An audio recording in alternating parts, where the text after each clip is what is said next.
Қазына этнолагері 6-шы күн. Бүгінгі күнді оқушыларымыз теңіз жағалауында өткізді. Жағалауда салынған алаңқайда қара жорға биін биледі. Оқушыларымыз түрлі ойындар ойнады. Теңіз жағалауындағы флорамен танысты.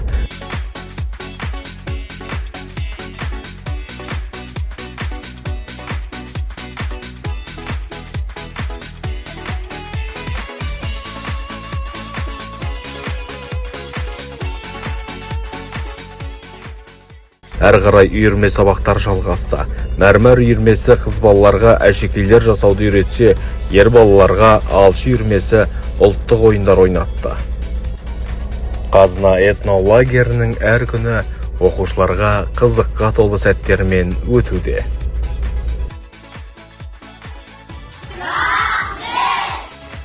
Тәрбиешілерге өте көп рахмет.